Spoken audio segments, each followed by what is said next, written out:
Navruz olam shukuhi respublikamiz bo'ylab kezib, barcha shahar va qishloqlarga o'zining go'zalligini, iliqligini olib kirmoqda. Fasllarning kelinchagi bo'lmish bahor faslining eng go'zal, betakror bayramlaridan hisoblangan Navruz shodiyonalari yurtimiz bo'ylab barcha hududlarda ko'tarinki ruhda o'tkazilmoqda.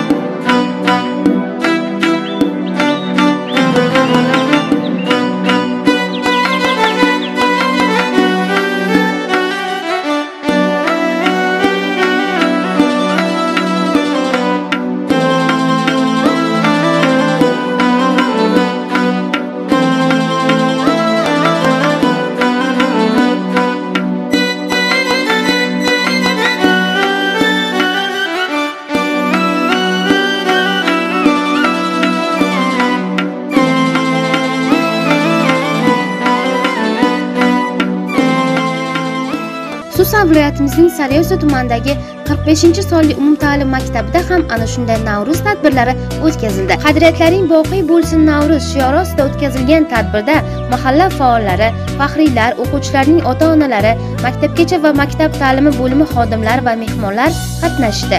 Tadbirda o'quvchilar tomonidan turli xil chiqishlar, milliy raqslar, o'yinlar, she'rlar namoyish etildi. Qadriyatlarimiz va milliy urf-odatlarimizdan kelib chiqib, milliy taomlarimiz ham dasturxonlarga tortiq qilindi. Mana bugun butun mamlakatimizda jonajon Navruzimizning qadriyatlar bilan uyg'un bo'lgan holatdagi tasvirini biz maktabimizda yana bir marta ko'rdik. Bu yil mamlakatimizda qadriyatlaring boqiy bo'lsin Navruzim rukni ostida nishonlangan bayram bugun bizning maktabimizda ham juda ko'tarinki ruhda, baland parvozlarda o'tdi. Bolajonlarimizning, ustozlarimizning, ota-onalarimizning unga qo'shgan hissalari beqiyos.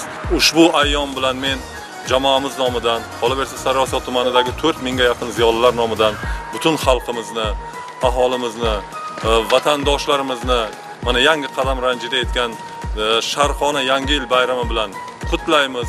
Ilohim faqat mamlakatimizga yaxshiliklar mehmon bo'lib ketsin. Doimo biz bilan birga bo'lgan qardosh xalqlarimiz, do'stlarimiz, bizga hamohang bo'lib kelayotgan yondosh qo'shnilarimiz baxtimizga sog'-omon bo'lsin. Boshimiz ana shunday chiroyli kunlardan chiqmasin. Xalqimizning ertangi kuni bugungi kunidan chiroyli, nurafshon bo'lsin.